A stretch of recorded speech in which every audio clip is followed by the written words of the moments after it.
శంకర్ గారు దిల్ రాజు గారు ఒక 3 ఏళ్ళుగా ఈ పిల్లని చాలా జాగ్రత్తగా దాచారు. చాలా పెద్ద విషయం అది దాచారు. బికాస్ రోజు ఆయన వెడ్డింగ్ కార్డుతోనే వస్తారు స్టూడియోకి. గేమ్ చేంజర్ రిలీజ్ అవుతే మనం ఇదే ఉంటుంది మనకి లైఫ్లో పెద్ద ఆయనకి చాలా పెద్ద రెస్పాన్సిబిలిటీ ఈ సినిమా. సో అదన్నీ మేము దిల్ రాజు గారు అంటే మాకందరికీ చాలా చాలా కావాల్సిన మనిషి, చాలా ఇంపార్టెంట్ అయిన ఒక హ్యూమన్ మన తెలుగు సినిమా ఇండస్ట్రీకి. సో ఈ cinema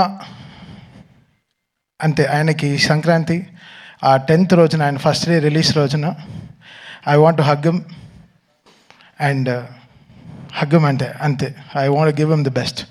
so this Sankranti it's going to be a very special thing for us. Shankar garu మీ అందరికీ తెలుసు, లైక్ ఫ్రమ్ బాయ్స్ నుంచి ఈరోజు ఒక తమన్కి, సాయి నుంచి తమన్కి ఆయన ట్రాన్స్ఫర్మేషన్ అయినా చూశారు. సో ఈ 20 years ఆయనతో జర్నీ నేను చెప్పాను ఆల్రెడీ, ఆడియో ఫంక్షన్లో చెప్పాను డాలస్లో.